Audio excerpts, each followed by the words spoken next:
Hello everyone, आइए हमारी जो इंडियन पॉलिटी की टेस्ट सीरीज चल रही है उससे अगले टेस्ट पे आते हैं। टेस्ट नंबर 22 पे पहला क्वेश्चन है, the framers of the constitution borrowed the idea of directive principles of state policy from which constitution.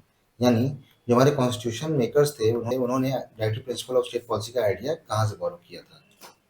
Irish constitution, British constitution, constitution of USSR या यूएस कॉन्स्टिट्यूशन? सही जवाब है आयरिश कॉन्स्टिट्यूशन। ये list दी हुई है कि कौन सी कंट्रीज से हमने कौन कौन से आइडिया बोरो किए थे। यूनाइटेड किंगडम से हमने parliamentary government, rule of law. Canada से हमने federation with strong centre, wasting of residuary powers in the centre, appointment of state governors by the centre, और एडवाइजरी जुरिडिक्शन जो है सुप्रीम कोर्ट का वो हमने लिया है। आयरलैंड से हमने directive principle of state policy, nomination of members to Rajya Sabha और method of election of president लिया है। ऑस्ट्रेलिया से हमने concurrent list, freedom of trade, commerce and intercourse, joint sitting of the two houses of the parliament लिया है। इसके अलावा United states of America से हमने fundamental rights, independence of judiciary, judicial review, impeachment of the president, removal of supreme court and high court जजेस, post of vice president भी लिया है। और सोवियत यूनियन यानी उस समय के यूएसएसआर से हमने फंडामेंटल ड्यूटीज और आइडिया ऑफ जस्टिस यानी सोशल, इकोनॉमिक और पॉलिटिकल जस्टिस जो प्रीएम्बल में मेंशन्ड है वहाँ से लिया है। फ्रांस से हमने रिपब्लिक का idea and ideals of liberty, equality और फ्रेटर्निटी जो कि प्रीएम्बल में दिया है वो लिया है। बाकी जर्मनी से हमने, जिसे हम वीमर रिपब्लिक भी बोलते हैं और वहाँ के कॉन्स्टिट्यूशन को वीमर कॉन्स्टिट्यूशन भी कहते हैं, वहाँ से हमने suspension of fundamental rights during emergency लिया है। साउथ अफ्रीका से हमने procedure for amendment of the constitution लिया है और election of members of Rajya Sabha. बाकी जापान से हमने प्रोसीजर एस्टेब्लिश्ड बाय लॉ। हालांकि प्रोसीजर एस्टेब्लिश्ड बाय लॉ के रिगार्डिंग कई बार ये कहा जाता है कि क्योंकि ये एविडाइसी का प्रिंसिपल है तो ये हमने यूके से लिया है। बाकी बहुत सारे रेफरेंसेस में ये दिया हुआ है कि जापान से लिया हुआ है। हालांकि अगर जापान दिया होगा तो हम जापान ही सेलेक्ट करेंगे। अब आते हैं क्वेश्चन नंबर 2 पे। Consider the following statement. Statement 1 is the constitution contains classification of the directive principles and statement 2 says the directive principle of state policy can be classified into three broad categories: socialistic, Gandhian and liberal intellectual. तो कौन सी statement या कौन से statements correct हैं? सही जवाब है only 2। यानी कॉन्स्टिट्यूशन में ऐसा कोई डिवीजन या क्लासिफिकेशन नहीं दिया हुआ है डायरेक्टिव प्रिंसिपल्स का कि कौन सा सोशलिस्ट है, कौन सा लिबरल इंटेलेक्चुअल है और कौन सा गांधीयन है। हालांकि directive principles of state policy को बेहतर तरीके से समझने के लिए इसको क्लासिफाई करते हैं सोशलिस्ट, गांधीयन और लिबरल इंटेलेक्चुअल कैटेगरीज में।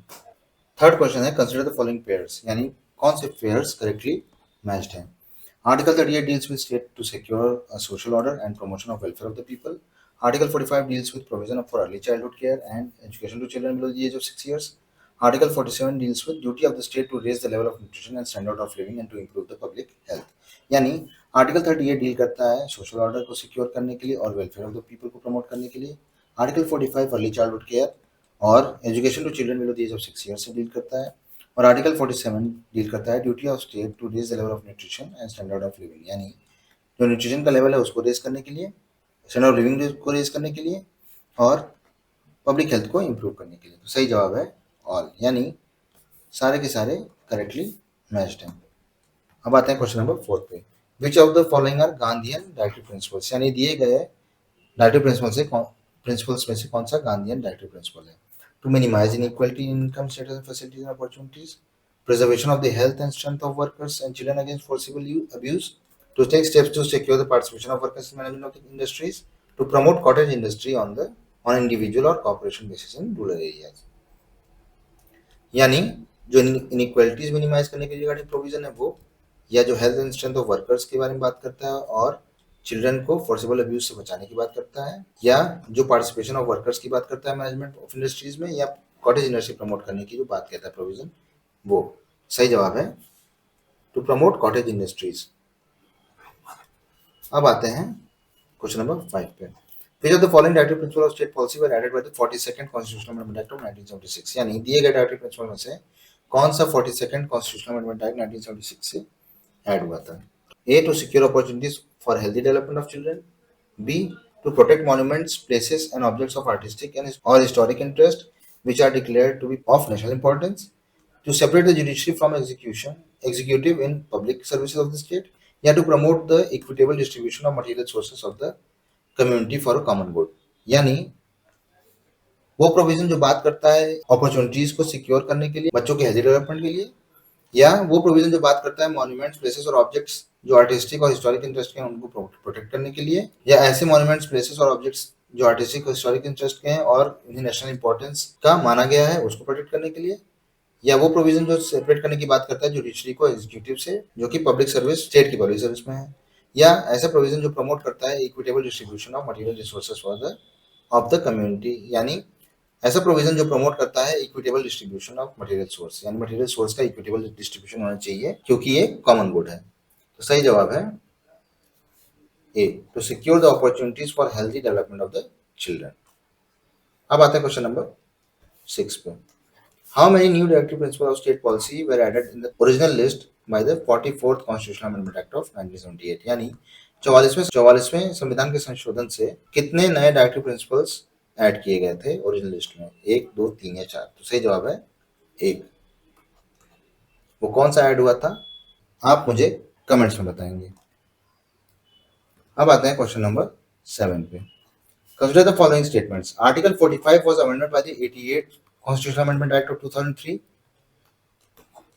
Statement 2 says that Article 45 requires the state to provide early childhood care and education for children from the age of 6 to 14 years।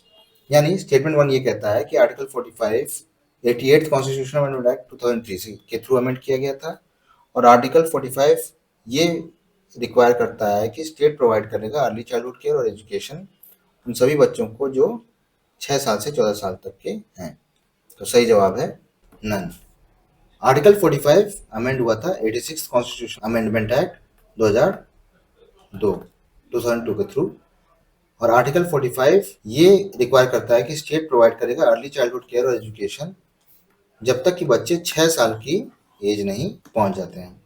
अब आते हैं लिस्ट पे जो कि कॉन्स्टिट्यूशन में दी हुई है, जो मैंने प्रीवियस टेस्ट में समझाया भी है, बाकी एक बार फिर आप इसे देख सकते हैं। अब आते हैं अगले क्वेश्चन पे, question number 8। Consider the following pairs. कौन सा पेयर करेक्टली मैच है ये हमें बताना है। पार्ट 15 ए डील करता है ट्रिब्यूनल से, पार्ट 16 डील करता है special provisions related to certain classes, और पार्ट 17 डील करता है ऑफिशियल लैंग्वेज से। हमें बताना है कौन सा पेयर करेक्टली मैच्ड है। सही जवाब है 2 and 3।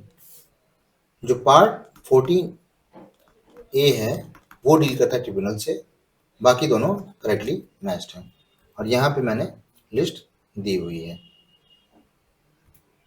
इसमें हम देख सकते हैं कि पार्ट 14 ए डील करता है ट्रिब्यूनल से, पार्ट 16 डील करता है special provisions related to certain classes, और पार्ट 17 डील करता है ऑफिशियल लैंग्वेजेस से।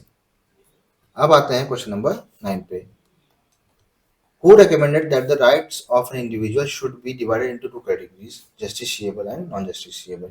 यानी दिए गए लोगों में से किसने ये रिकमेंड किया था कि जो राइट्स इंडिविजुअल्स के उन्हें दो कैटेगरी में डिवाइड करना चाहिए था, जस्टिसिएबल और नॉन जस्टिसिएबल, यानी एक जिसके लिए कोर्ट जा सकते हैं अगर वायलेशन होता है तो, और दूसरे जिसके लिए हम कोर्ट नहीं जा सकते।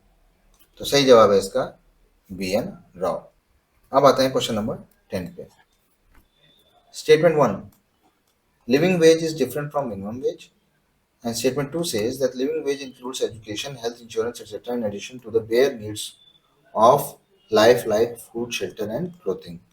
यानी दिए गए स्टेटमेंट्स को हमें कंसिडर करना है। स्टेटमेंट ये कह रहा है कि लिविंग वेज जो है वो मिनिमम वेज से अलग है, और लिविंग वेज है वो इंक्लूड करता है एजुकेशन, हेल्थ इंश्योरेंस एक्सेट्रा जो बेयर नीड्स हैं लाइफ के, फूड शेल्टर क्लोथिंग उसके एडिशन में। तो सही जवाब है बोथ, यानी दोनों ही स्टेटमेंट्स सही हैं। आई होप आपको ये टेस्ट सीरीज पसंद आई होगी। बाकी कोई भी क्वेरी या सजेशन हो तो हमें ज़रूर लिखें। Thank you very much.